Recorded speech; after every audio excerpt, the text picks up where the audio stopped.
Marinaro, the Sick Podcast on this Tuesday night. Your Montreal Canadiens have lost 4 straight hockey games.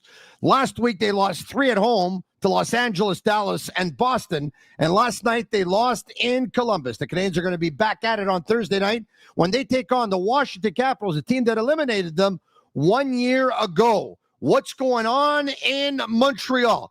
Zachary Bolduc promoted to the first line. Things didn't go too well. Last 10 minutes of period number 3, he was on the bench. Juraj Slafkovsky sent down to the second line. Well, guess what? He was very good. Is Slafkovsky going to be back on the first line? Is Bolduc going to the second? Is Bolduc going to another line? Who's bringing it? Who's not bringing it? What's wrong with the Canadiens goalies? Their save percentage is low in the last 4 or 5 games. Their confidence is low. What's going on with the Habs? We'll discuss it. And is a trade on the horizon? I'm going to ask Eric Engels of Sportsnet what he's hearing. He's coming up in just a couple of minutes. It's a Sick Podcast, live on YouTube, Facebook, and Twitter. I'm Marinaro.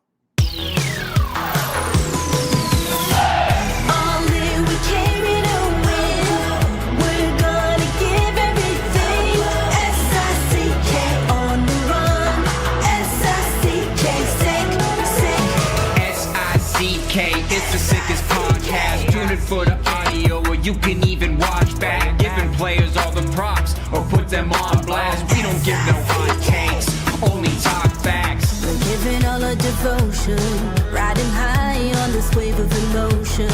Going all out, yeah, 'cause this is our time.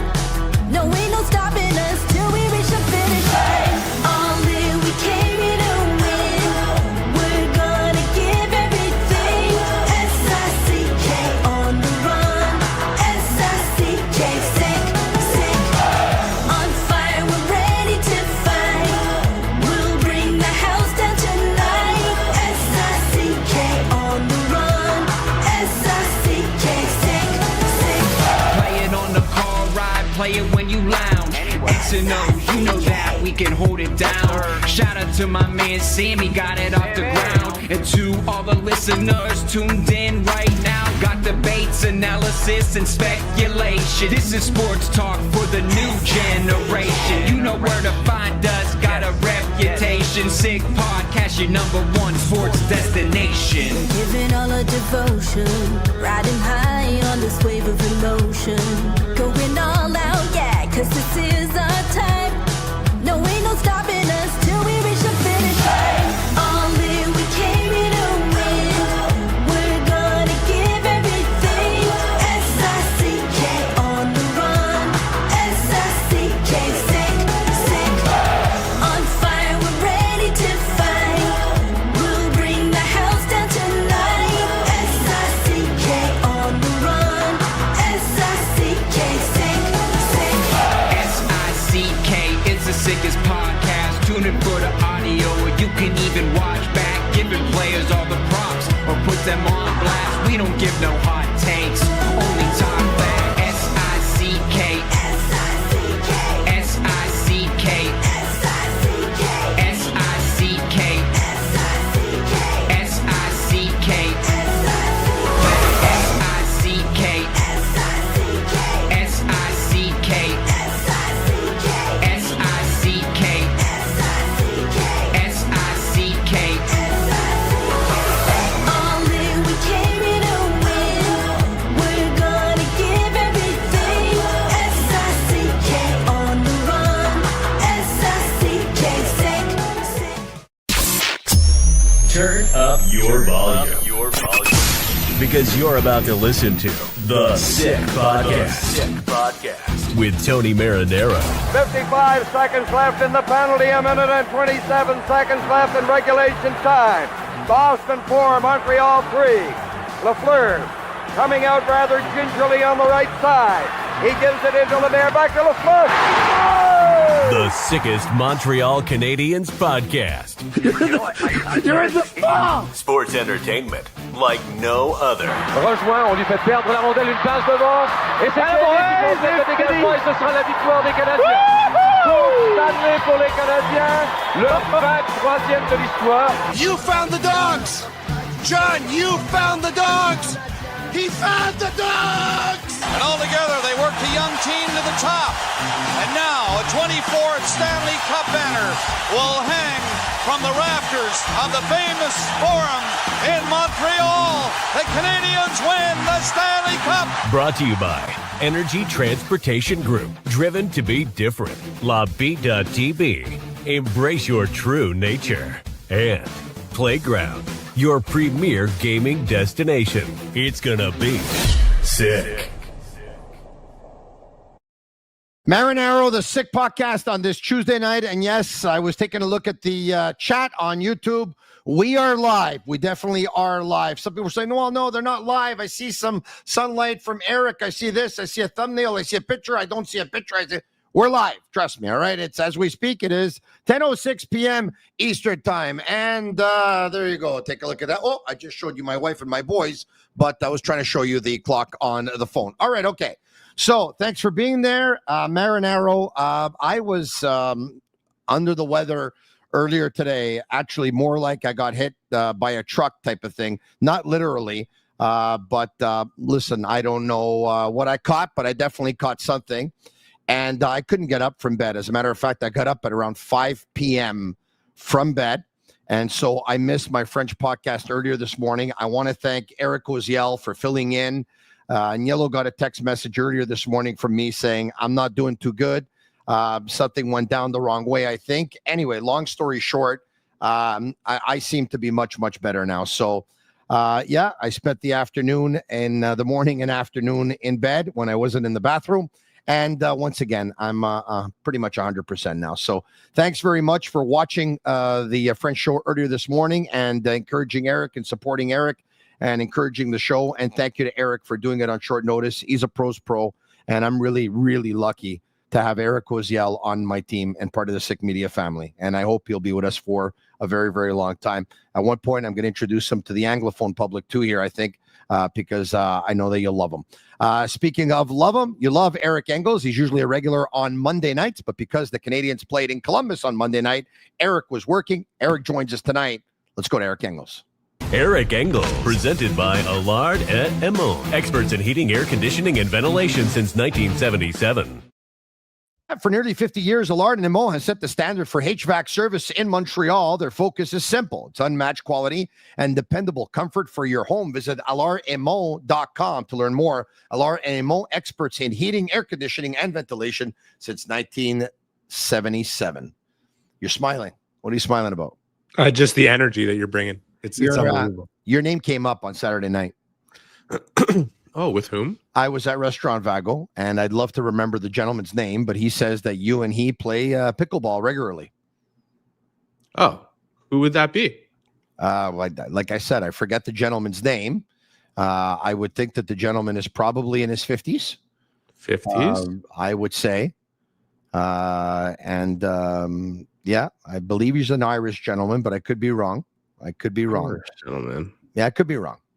All right, I'll try and get to the bottom of that. I play with a group of people. I see you guys have an upcoming event at the Atwater Club where I'm a member. Oh yeah. But I play a lot with another guy in his 50s, and he helps run the Canadiens draft. His name's Marty Lyon, and he's real good. Yeah, he brought that up too. He's been. I didn't know if you wanted to make that public, but he's been beating me up on that court pretty good recently, and I've never said anything bad about the guy, so I don't really understand it. But when do you guys usually play? We play when he's rarely in town, which is rare because he's out scouting players all over the place. So, but you know, for as fierce of a competitor as he was on the ice, he's pretty ruthless on the court too. You know what? When you play a former athlete or a professional athlete or a former athlete at any sport, you could tell that they're cut from a different cloth. All right. Okay. So anyway, the gentleman says that you and him and Marty play together often or play each other often and stuff like that and whatever. I think you know what I'm talking about. But anyway, okay. Let's get to the Habs. There's plenty to like the way they played the third period and the way they played the overtime. I think it's, as Pierre Maguire said last night, that's a point gained. It's not an easy building to play in. They'll take the point. There was, you got to be concerned about the way they started the game. I think 14 minutes into the game, I think they had one shot. I didn't like their first 10 minutes. I thought they were on their heels a bit, and it was kind of a confluence of them not starting well, but also trying to be super conservative, which is normal. You're on the road, and you have to pull together, and you have to lean on the collective game with some of the guys that have gone down. But they woke up quickly and adjusted, and I like the rest of their game from that point forward. I know the second period, there's a bad play that happens and a mix-up defensively. I know there's a penalty that's taken by Suzuki to compound another one that was already taken before that, and they end up with a 2-goal lead, and that's a tough spot to be in. But I like the way the Canadians played, and I wrote in my column last night, it was a step forward. It wasn't the leap that they were looking to take, but teams that are in skids where they've lost 5 of 6 and 3 in a row don't leap out of the hole. They take steps. They crawl their way out, and I think they're getting close to the final step that gets them out of that hole. The real question for me, Tony, and I'm sure you have it too after watching Dobish last night, is the last thing you'd want to see is their collective game is finding its way and the confidence is returning, that it craters with goaltending that's subpar. And I think we've seen steps from Montembeault, and I always say this, when you lose confidence, it doesn't happen overnight. It happens over a period of time. You lose it step by step. To regain it is a step-by-step process also. You don't just have your confidence because you have one good night. I think there's been a slow, steady build in Montembeault finding his game.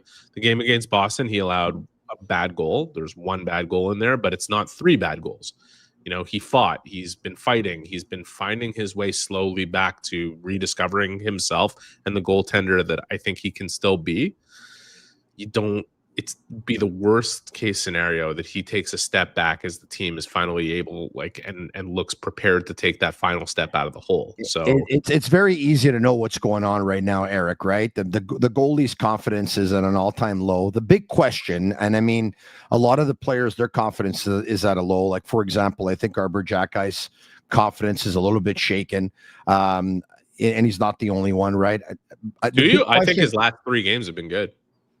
I know he didn't play very much last night, but I think his last 3 games have been good. Pugilistically speaking, I think he lost his mojo and he lost his swagger. Oh, yeah.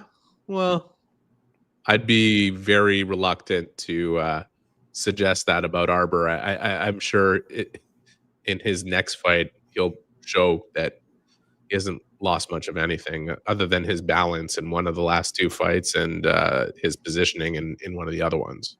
But there's no question he lost those 2 fights, but I don't think he's shaken from it. If his confidence is shaken, I believe it is, for what it's worth, right? I would suggest taking on a lesser opponent to try and get your confidence back up. I mean, it happens in boxing all the time. You have a couple of defeats and then you take a couple of easier fights and you get your confidence back up.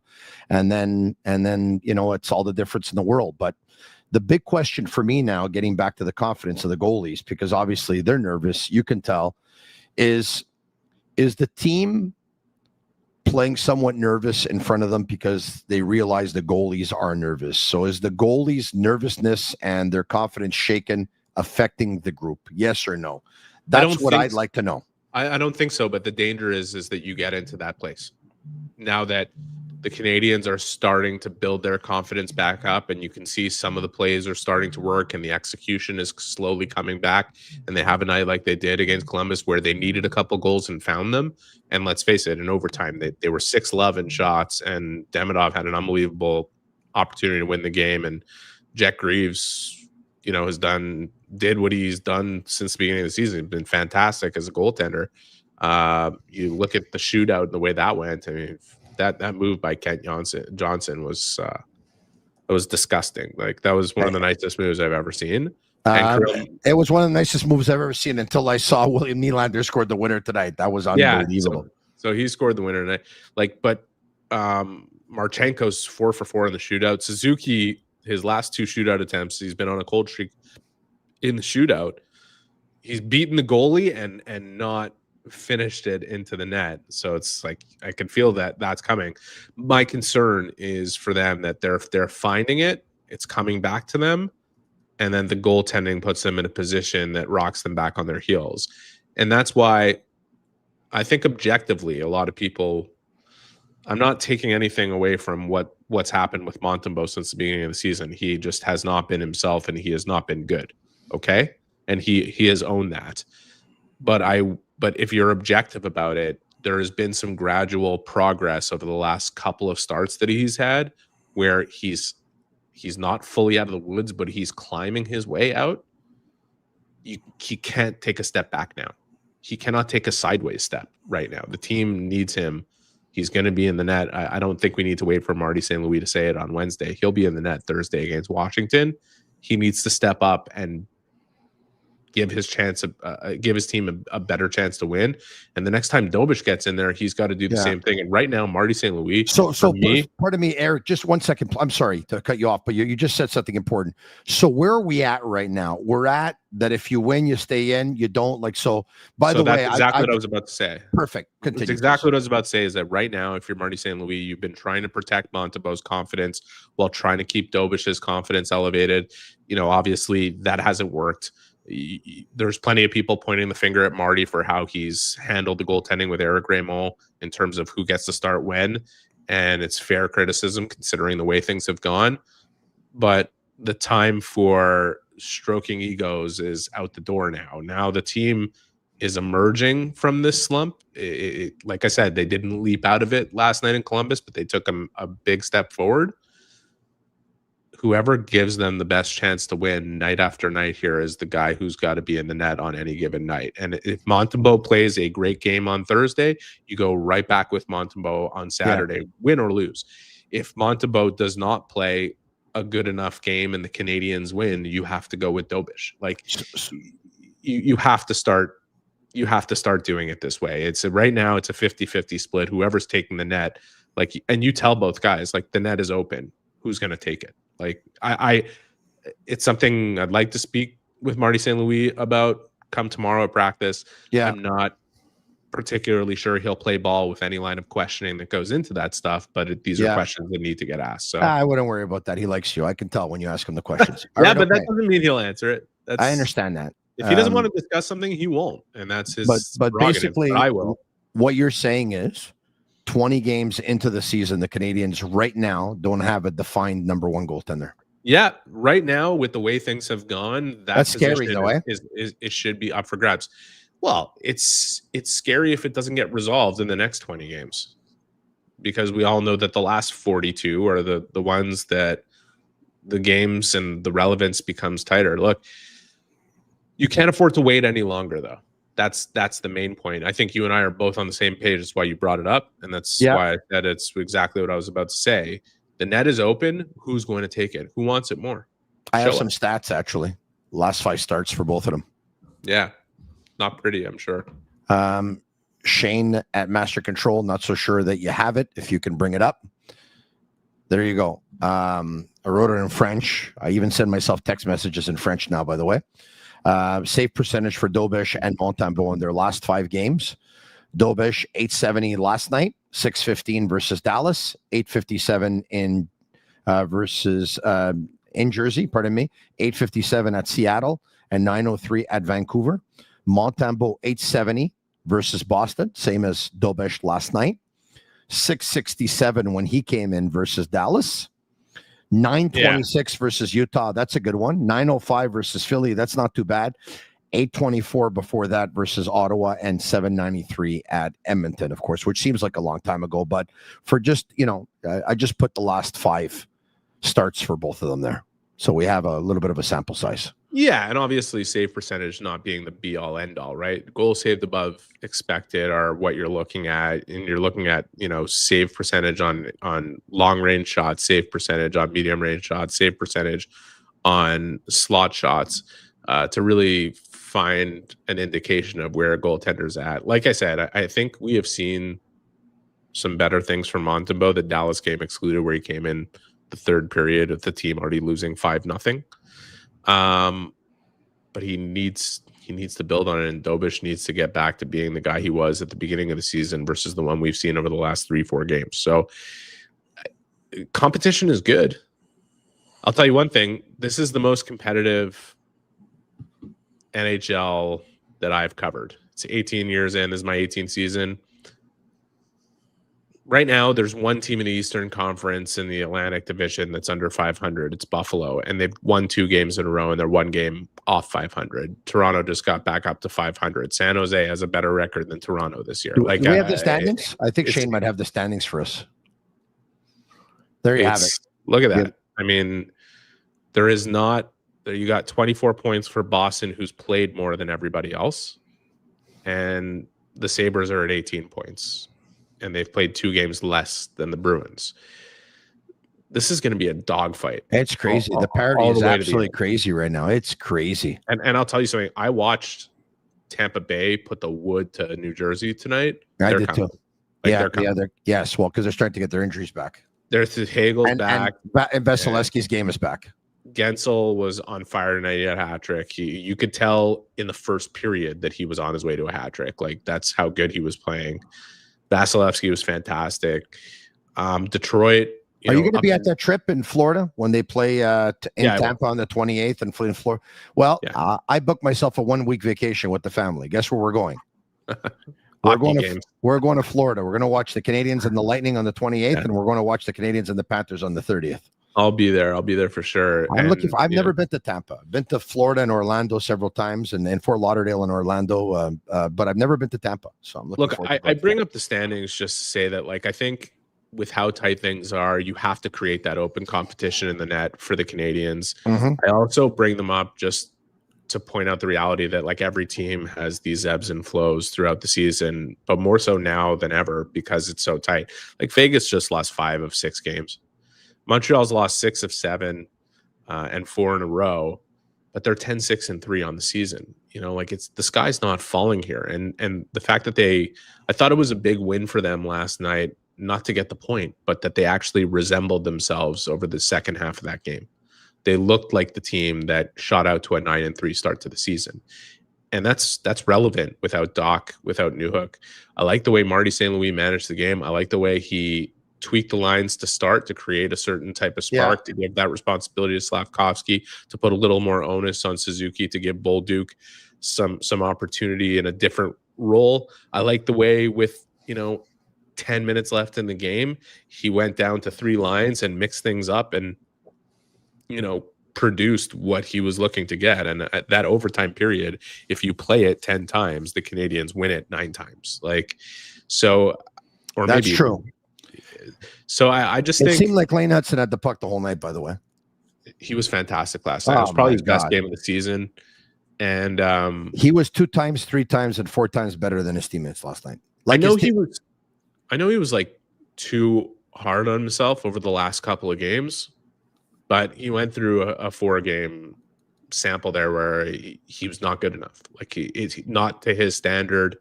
And I like that he holds himself to such a high standard that he'll come out and say, this is not good enough for me. And I like the way he responds to it too. That game against Columbus, I know what the hockey stat card said from Dom Luchazen's. I know how high, but you didn't need to see that card to see what kind of impact Hudson had in the game. The card confirmed fantastic. What you saw. The card. Yeah. So I got 1 or 2 more questions before we move on from the goalies. Okay. Sure. And I know you talked about Eric Raymond before, the Montreal Canadiens goalie coach. I've asked this question to a couple of people, and I'm going to ask you now. Do you take issue with the fact that when Dobish was doing so well, that they ended up going with Samuel Montembeault for that game versus the Ottawa Senators, and then after that game, it seems like Dobish got a little bit cold? Because there's a lot of people that's what they're going with, that they believe that they should have rode the hot hand. And I have to tell you, I would have rode the hot hand. I would have continued to have started Dobish, but I'm not going to use like any of that for any excuse, because if Dobish game fell off the tracks here just because Montembeault got a couple of starts that he probably should have got or wanted to get, I mean, that doesn't say much to me. So, but I'm going to ask you the question anyway. Do you think there was a mistake in not riding Dobish?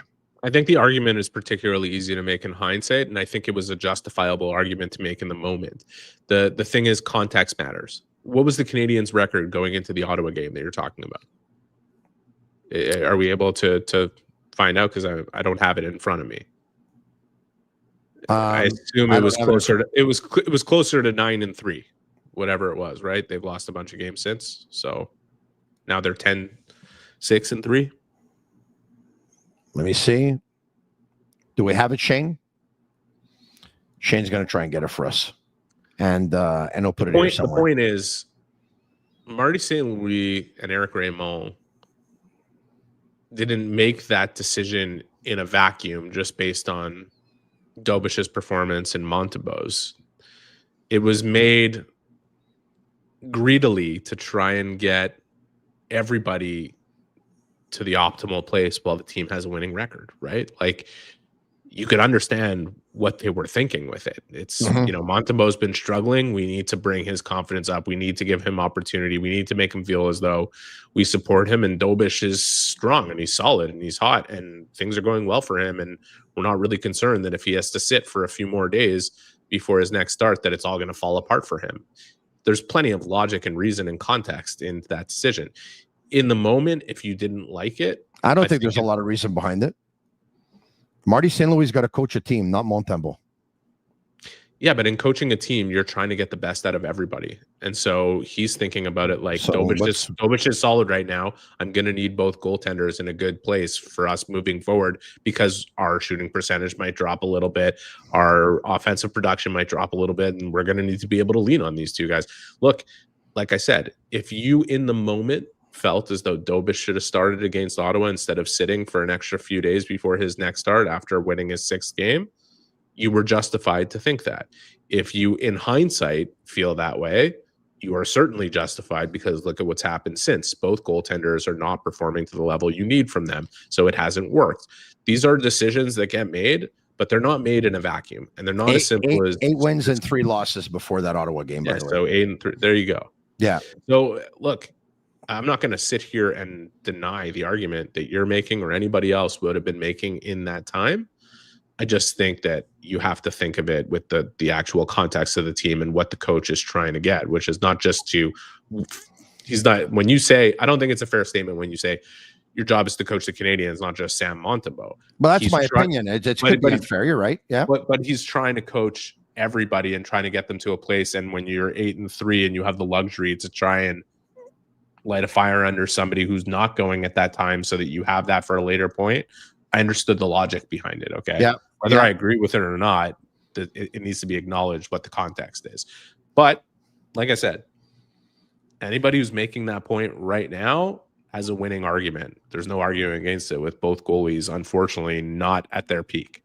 We're going to talk about Zachary Bolduc on the first line last night. We're going to talk about Juraj Slafkovský in the second line. We're going to talk about their games. Not before I talk to you about some of our sponsors who make it possible for you to watch this show absolutely for free because they're paying for you. So if you can support them, that would be awesome. We'll start with Energy Transportation Group, a leading asset-light 3PL that's driven to be different. From cross-border freight between Canada, USA, and Mexico to coast-to-coast shipping in both Canada and the United States, Energy moves it all. They're fast, reliable, and powered by tech that delivers smarter logistics. Need a real partner in transportation?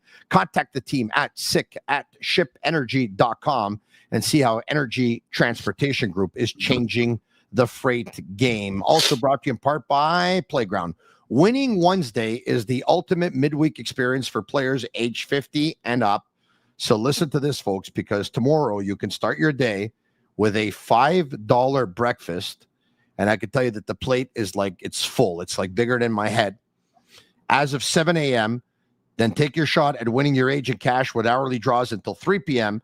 And don't forget to claim your free play available until 10 p.m. Wednesdays were made for winning only at Playground. Also brought to you in part by the Geloso Beverage Group and Bittt Tibi. They launched their new Ultra Lager, refreshing, thirst-quenching beer, perfect for cool fall and the pretty cool winter days. Only 90 calories, 2 grams of carbs, 4% ABV per can, available in a pack of 6 and 12 in grocery stores all around the province of Quebec. Ultra light, ultra refreshing.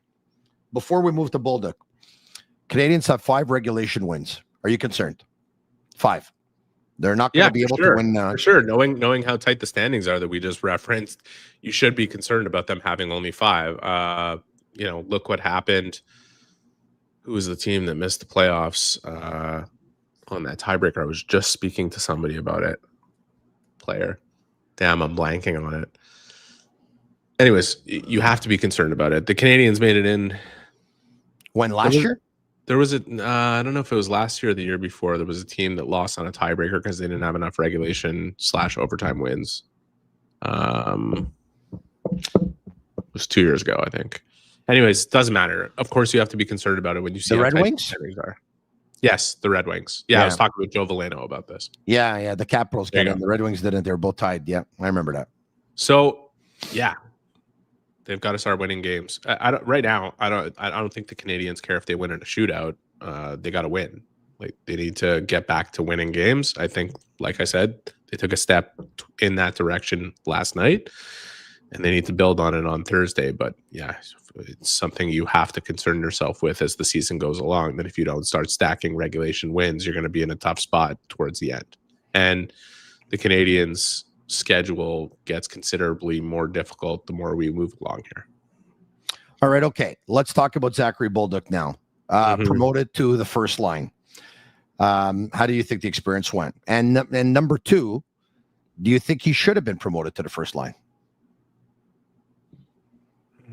You have to be careful about how I'm going to phrase this. Based on his play, no, but based on giving him an opportunity to play in a place that would enable him to access a better version of himself, yes. No problem with them trying that out. No problem if they want to give it a more extended look beyond just one game. If you're going to give him that try, you have to give him a bit of runway to do it. Although obviously the result was very unconvincing. Part of that was the matchup that the Canadians were in last night with their first line against that very heavy line of Columbus, that third line that they have with Olivier.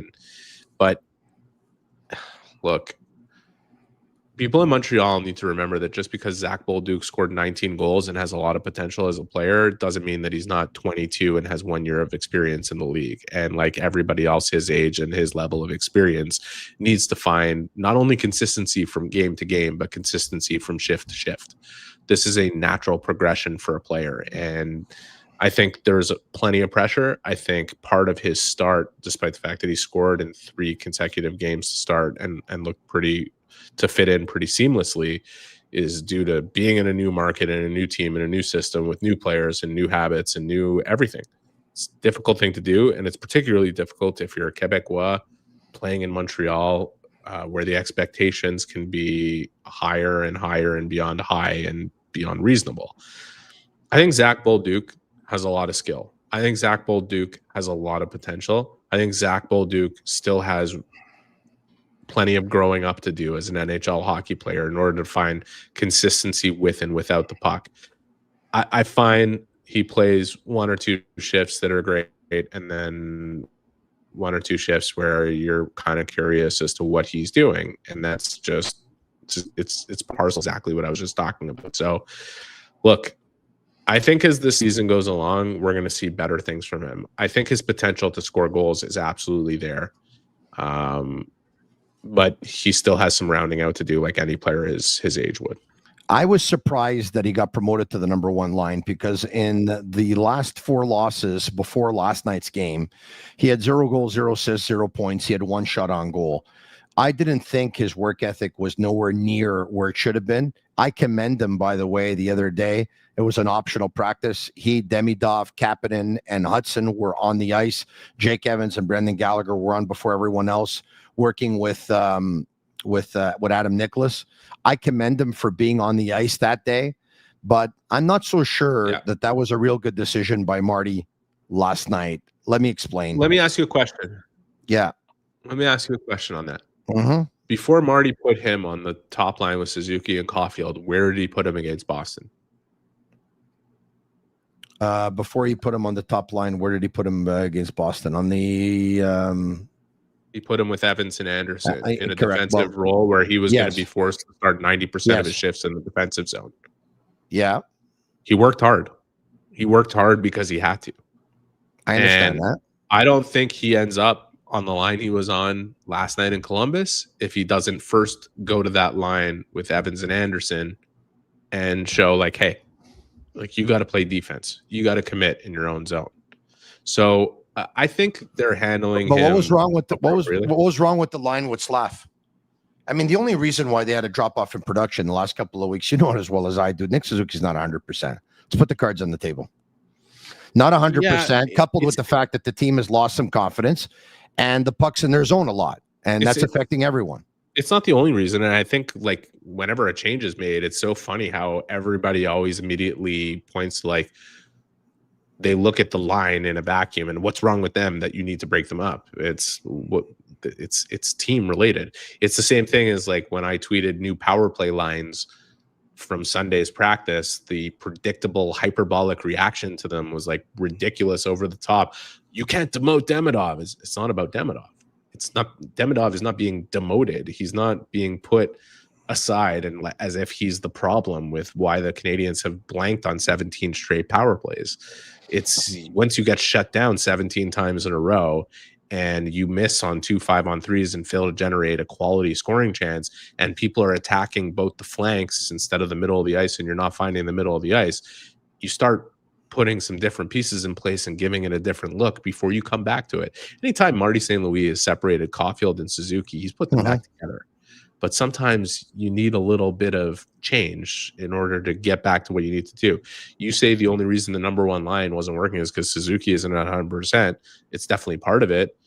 Caulfield, who's been fantastic from the beginning of the season, pretty much until this point, his last 2 games left a lot to be desired in terms of the way he holds himself accountable and to what his standard is of play.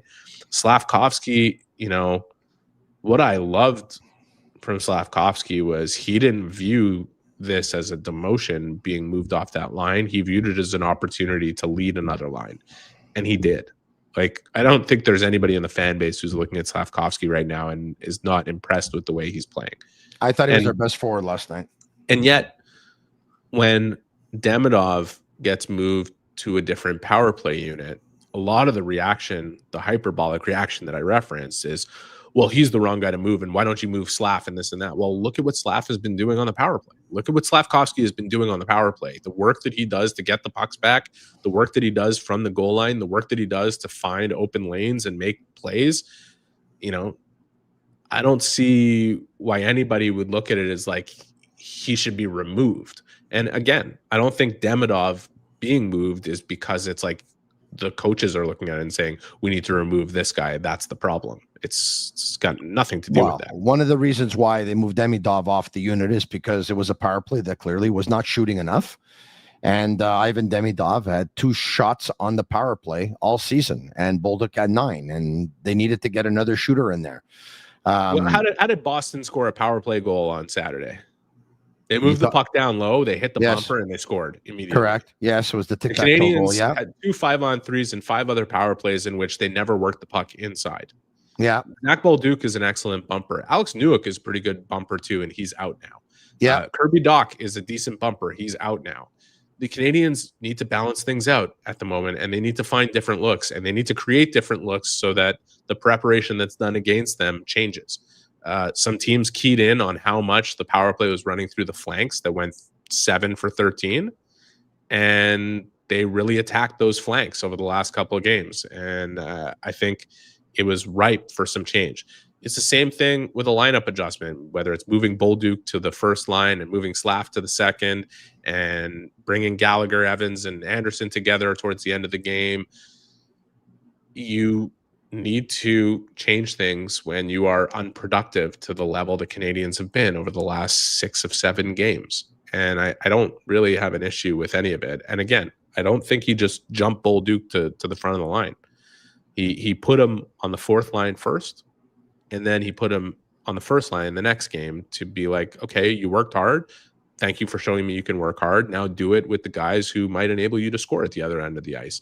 Didn't work in Columbus. Doesn't mean it won't work in Montreal against Washington if it sticks at the beginning of that game, although I'm not certain it will, but we'll see what happens at practice tomorrow. And if there's a morning skate Thursday and a warm-up, we know there's definitely a warm-up. I don't know if there's a morning skate. We'll see where it all lands, but I don't know. I think Marty's coaching, I think he's not just sitting on his hands and being like, this is going to fix itself. All right. Okay. I know one thing is that the first line wasn't great without Slavkovsky last night.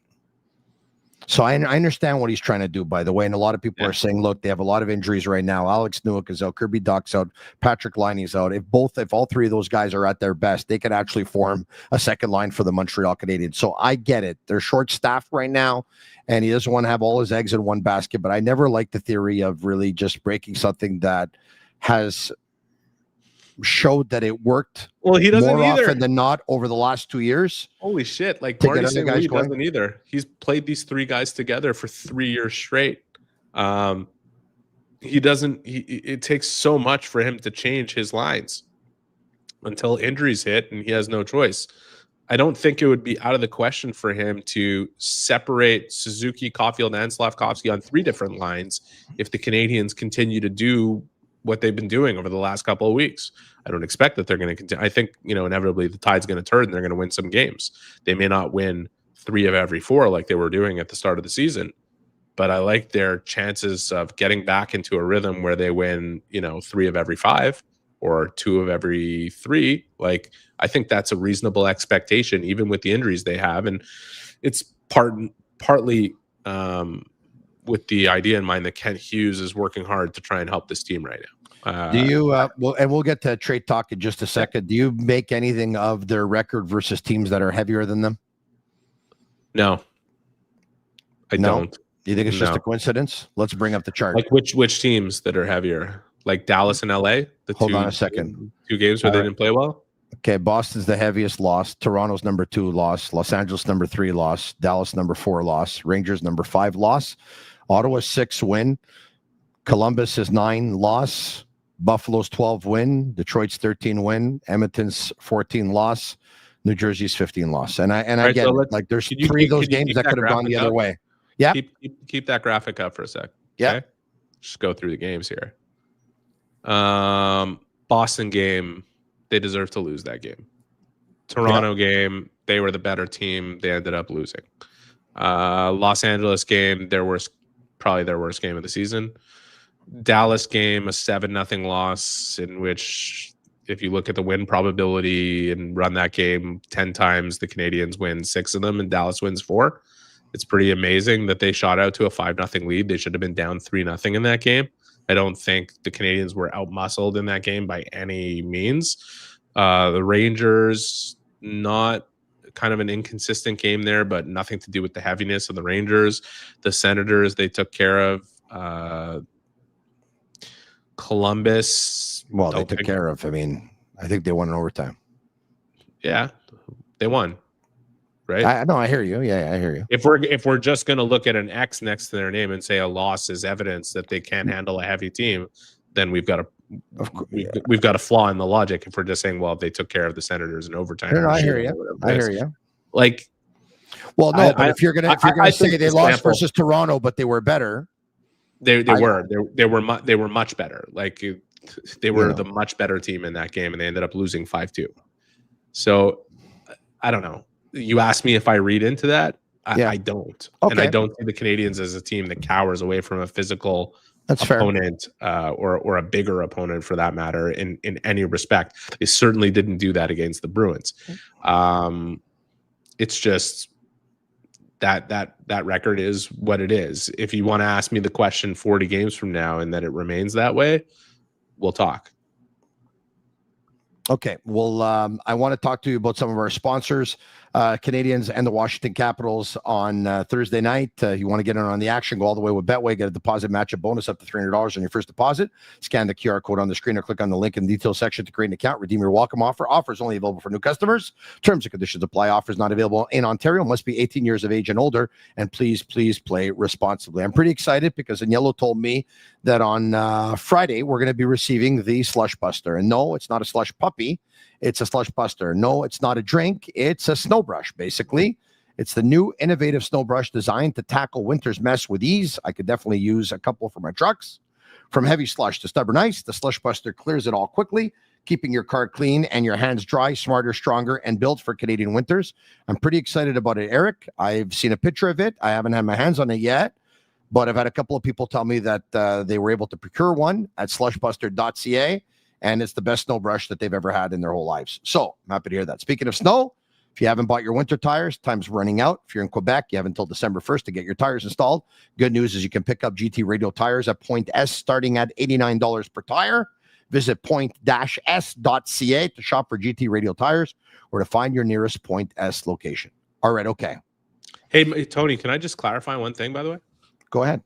Just because I don't agree with that narrative that the Canadians will struggle with heavier teams or whatever it is, doesn't mean that I don't think the Canadians need to get heavier. I know that they absolutely need to get heavier and they need to get a little bulkier. They have a great pack mentality. They stick up for each other. But this is not a team that's, in my view, constructed to apply that heaviness to others and intimidate them. I think they certainly have room to grow in that department, both literally and figuratively. Jeff Marek says, watch out for the Habs and Steven Stamkos. They're not the only team. What are you hearing, Eric? Yeah, I think it's an easy connection to draw because of St. Louis. I don't think anybody's taking Stamkos at this point unless some significant money is being retained by the Nashville Predators. And if you're the Nashville Predators and their budget type of team and what matters to them in a market where attendance will naturally start to dip a little bit considering the results and what direction they need to go in, you're going to be pretty careful about retaining too much money on the salary cap. So they might be stuck with him. I don't know where it's going to shake out. Maybe it's something that happens a year down the line from now, and we'll see. I don't think he's top of the list for the Canadians, and I think it's got to really work in their favor for them to consider taking him on at this point. I do think his cap hits $8 million a year, by the way. He's 35 years old. He's got the rest of this year and 2 more years after that. Yeah. It's a tough deal to take if you're not getting Nashville to retain, I don't want to say 50% of it, but pretty close to it. And I think it's on the other side of it, an appealing deal in that we all know that Steven Stamkos is better than this, and he's playing in a market where they don't have anybody at center to get him the puck, and they don't have anybody on the blue line that's a particularly great puck-moving defenseman, and he's not a puck carrier and puck distributor. He is a finisher. The appeal of him being across from Ivan Demidov and finishing off some of the plays that he can make and the way he can drive a line makes this an enticing proposition. But I don't, considering some of the other targets that Kent Hughes would probably look at to build the Canadians, not only for now, but as they enter their contention window, he'd be lower down on the list. And I don't know if they'd want to seize cap space for him and take some away from something else they might do. So in an ideal world, take it with a grain of salt. In an ideal world, they need a second line centerman. I'm not saying that Kapanen can't be that guy, but let's give him time. In an ideal world, that second line centerman, if he can be a finisher so that he can complete some plays from Demidov, that would be great. And in an ideal world, this team needs to get bigger, heavier, and nastier. And if those players, a player or two that you can add, knows how to play hockey and can score, all the better. Still, like Steven Stamkos has his qualities, but I don't think he's going in the corners. I don't think he's doing some of that heavy lifting. I don't see him as a centerman anymore at this stage of his career. So, he can provide offense, but he doesn't check some of those other boxes that we're talking about. Do you expect, everyone's looking at this, the Canadians have lost 4 in a row. They have injuries. Players are out for a significant time. Patrick Liney's going to be out for a while. Caden Gooley's going to be out for another 2 months. Alex Newhook is going to be out for about 4 months. Kirby Dach's going to be out for at least a month. Do you expect the Canadians to go out and make a move? There was talk that they were interested in Kampf, went to Vancouver. What are you thinking here? And don't you think other teams are seeing Gordon Hughes come from a mile away? Yeah, for sure. They're not the only ones, and they're not the only team in the NHL looking to shore up, some holes that have been created by injuries. We talked about the standings earlier and how jammed they are in the East. A little more open in the West, but not so much. You look at 2 teams towards the bottom of them, and one that is certainly going to find their way there by the end of the season and stay there, and then they're already there already, is Calgary. You look at St. Louis, you look at Nashville, you think of the possibilities. I don't think the conditions are ripe for Kent Hughes to get perfect fits with what he'd be looking for in terms of some help, but that doesn't mean he's not going to try. David Kampf, I had heard on David Kampf that he was obviously looking for a situation where he would have the type of security that he certainly didn't have in Toronto and wouldn't have in some other places like Montreal. You know, they'd bring him in here. He would probably take over a role on the fourth line that Veleno was filling. And then what would happen when the Canadians get healthy, like versus Vancouver, where he comes in, and Vancouver, you talk about Montreal needing a second line center, like Vancouver needs 3 centers. So he's very secure over there. I think Pittsburgh is a team where he could have had more security than Montreal. And so I don't think Montreal was hard after him until they lost Newhook. And once they did, you know, it became at 42 contracts that Kent Hughes has put on the books, with room for 8 more, with cap space and with roster space. Yeah. Certainly worth a flyer to sign him at what he signed for, $1.1 million, and know that if it doesn't work out, what's the worst thing that can happen? You waive him. It's okay. But that's not a situation that Kemp was going to put himself in coming out of the minors, right? You know, he's a proud player. He's got Olympic ambitions. But knowing that once Newhook went down, that the Canadians certainly got into that conversation, tells you all you need to know, that with Doc being added to Newhook on the side, you've got to try and do something to shore up what you have. Davidson's a nice player. Joshua Waugh. Davidson's a nice player. He doesn't have NHL pace. That's true. It doesn't mean it can't develop. I hear you. You know, it's a nice project for Adam Nicholas.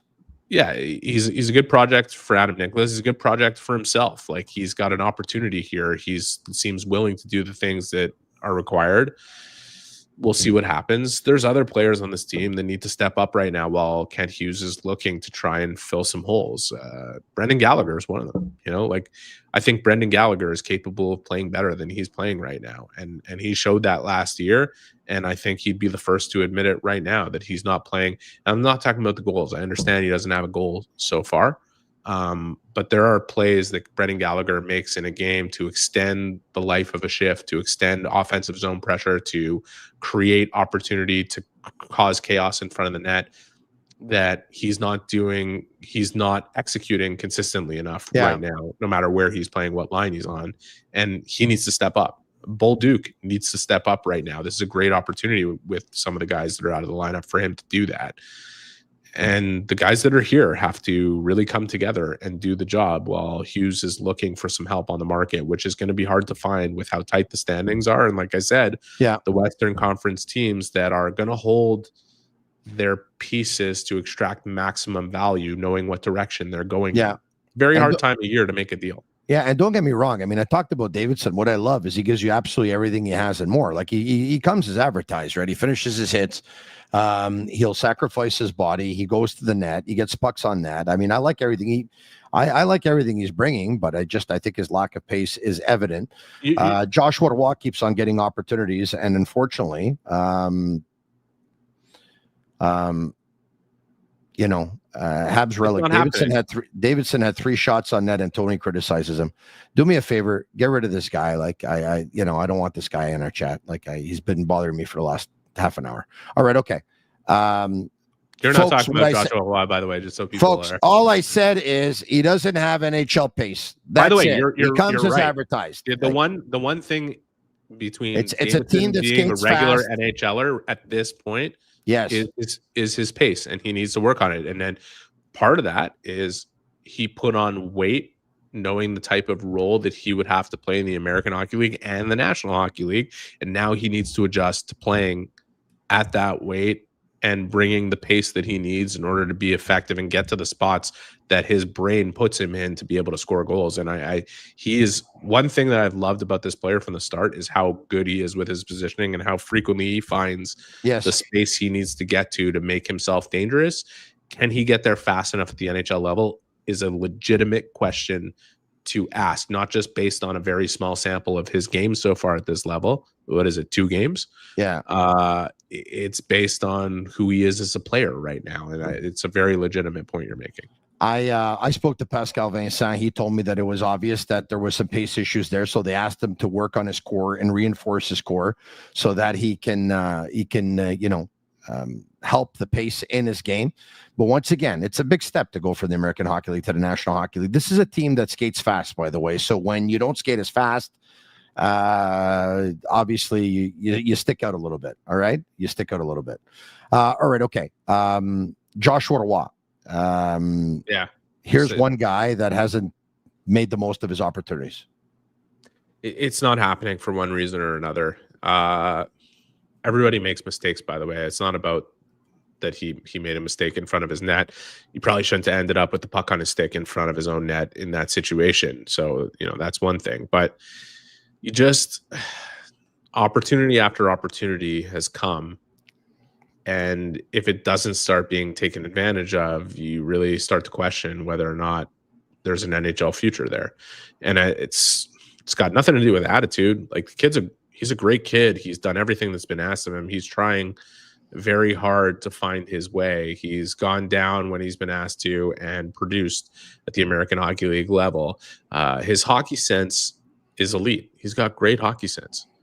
Can he put the other things together that would enable him to be an effective player at this level remains much more in question than you'd like for it to be at this point with all the opportunity he's been given. And right now, with Doc and Newhook out and the general manager trying to patch some holes and in a situation that'll be very difficult to patch some holes in, I don't want to say it's do or die for his career here, but is he ever going to get a better opportunity than the one that's in front of him right now? Listen, you could say it's do or die. Like, Joe Veleno's another guy now. Once again, when the Canadians, before the season started, Joe Veleno was the 13th guy. All right. So the Canadians winning and losing games probably has nothing to do with Joe Veleno. Right. But the fact of the matter is Joe Veleno was presented with an opportunity. And thus far, I don't think he's made the most of that opportunity. And clearly, I think if you would have asked Joe at the beginning of the season, Joe, 15, 16 games in, you're going to have 0 goals, 0 assists, 0 points, and you're going to be -7. I don't think you would have taken that. But wouldn't you agree that the reaction around his game is like, it's over the top? He for the majority of his last number of games before the last one, he's playing on a line where you're in the defensive zone the whole time. He's playing a largely defensive role. His defensive metrics are very strong within that role, better than he's ever had at any other point in his career, by the way. Yes. But and every line he's been on doesn't seem to have an identity. I'm not saying it's all on him. He started as the 13th forward because legitimately on this team, when it's healthy, that's what he is. Can he do more with the opportunity that's been given to him? Yes. He's no different than a number of players right now that need to do more for the Canadians. It's not in question. I just think the reaction to his game, he's useless, he's this, it's so over the top. I think it's a little bit over the top too. And I do prefer him, by the way, at center than I do on the wing. Okay, in ending, let's end there right now. If they make a move, what kind of player are they going after? And do you see something on the horizon? Depth. It's a depth kind of move for an NHL reliable, veteran, proven type of player. Tomasino's on waivers out of Pittsburgh. Yes, he'll be a player to watch. I have no doubt that Beecher was a player that was on the watch list for the Canadians. I'm not saying that they necessarily put a claim in. Obviously, Calgary got him. They would have had priority with where they are in the standings. Yeah. The waiver wire, when you're a team like the Canadians, not necessarily because you'd be so interested in a player, but like I said, when you have 42 contracts on the books and you're looking at minimum salary type players and you don't have much to lose, you claim a player on waivers, you have to keep him on your roster for 30 days. So it's something to consider. Right now, if people are out there saying, okay, they need a second line center, so they're going to get that second line center and this and that, I don't think that's happening right now.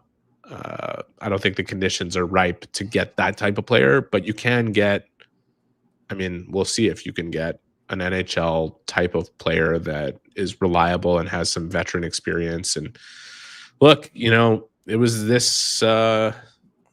about a few weeks, I think it was in December of last year that they got Alex Garrier, and that move kind of came out of the blue. and look at how good that move was. It was an unheralded move when it was made.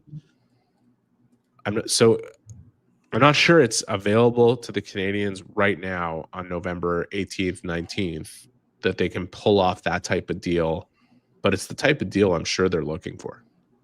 I'm sure it's, and I think, one of the other things that we have to consider is the goaltending market as things evolve here. We started the conversation talking about goaltending. I was asked about it today on Sportsnet when I did a hit on the fan at lunch with David Amber and Matt Marchese. And the goaltending market is something the Canadians are going to have to explore if the situation that is currently what it is continues. So there's a lot of things to monitor from here over the next month in terms of what the Canadians are going to do with their roster. All right. Appreciate taking the time. They bounce back tomorrow with a win, yes or no? Oh, I'm so bad at this prediction game. Do you think they will? I think if they play the same way that they played in Columbus, they're going to win. But that's with the caveat that Montembeault has to be at least as good as he was against Boston and better than that. Like, I again, we'll see if Montembeault's starting the game, but I my money, if you want to ask for a prediction, would be on him starting on Thursday. Eric Engels, thank you very much, my friend. We'll talk to you soon. Pleasure, Tony. Take care. All right, there you have it. Eric Engels. All right, okay. I want to talk to you about a fundraiser. I want to talk to you about a fundraiser that's going to take place on Friday, which you're going to be at, if we can bring it up. There you have it. It's the Barks and Bubbly. It's Accent with Rad. Basically, the fundraiser is awesome. What they do is they're it's a cocktail style evening on November 21st. It's at the Atwater Club from 7 p.m. to 10 p.m. They're raising funds to help dogs rescued from shelters and given a second chance at life. Guests can expect amazing music, delicious food, open bar all night, fun interactive stations, including custom dog portraits, engraved merch, friendship bracelets. Tickets are $100. Tax receipts are available. To buy your tickets, go to the Instagram page of Accent My Event. The link is there, as you can see, www.zeffy.com/en-ca right at the bottom. Click on that, and that's where you can buy your tickets. Once again, there's a tax receipt available. Special thanks to everyone watching. Special thanks to most people on the chat and not all people on the chat, because clearly there were a couple of trolls that were out there tonight, and they're gone. And that's it. We're not messing around. Starting to wonder if other people send them here on purpose. But anyway, whether they did or they didn't, they're gone, and I don't think they're going to be back. And that's it. We want to make this a fun place for me, a fun place for Shane, a fun place for Agnello, Sammy, and Master Control, a fun place for all of you in the chat. And we don't need the trolls. And we don't need advertising for other podcasts either, right? If the other podcasts want to do advertising, they can do advertising. We don't need, somebody to come here to start advertising for others. Okay. If you can, can we bring up the brochure for Cafe Milano's for tomorrow? So tomorrow, I'm going to be doing a live show. So tomorrow night's show, that's going to go at 10 p.m. Eastern time. It's actually going to go live at around maybe 1:30 p.m., 1:45 p.m. or so at Cafe Milano's at 5188 Jarry Street East in St. Leonard. And Pierre Lebrun and Craig Button are going to be my guests at a distance. I'm going to be there. Some of our staffers are going to be there as well at Cafe Milano. It's basically a staple in Montreal. There's 3 locations right now. There's going to be a 4th in the new year. Right now, there's a St. Leonard, which of course I'm going to be at tomorrow. There's DDO, and there's Laval. Brassard will be open up in 2026, and I'm going to be there tomorrow. So I'm going to host my French show tomorrow. Got a busy day tomorrow. I got a radio hit tomorrow morning with Kojiko Istri. And then I got the French Sick Podcast show from about 10 a.m. till about 11:45 a.m. Then I'll make my way to Cafe Milano, and I'll have a live show there at around 1:45 p.m. or so, 1:30 p.m. or so. And then I got a TV hit tomorrow night at 5:30. And then I got Maxime Lapierre's podcast at 8 o'clock. And of course, the podcast that we'll do live tomorrow afternoon will be uploaded, and you'll see it tomorrow night at 10 o'clock. If you can come down and join us, I always love meeting all of you It's always a pleasure. Special thanks to everyone, and thanks for bearing with me, even though I was not 100% tonight. I was a little moody because it was not my day today. It happens. All right, okay. Thanks and ciao for now. And that's a wrap. Hope you don't miss us too much until next time. Follow the Sick Podcast with Tony Marinaro on YouTube, Instagram, Facebook, Google Play, and Apple Podcasts. The Sick Podcast is brought to you by Energy Transportation Group, driven to be different. Bittt, embrace your true nature. And Playground, your premier gaming destination.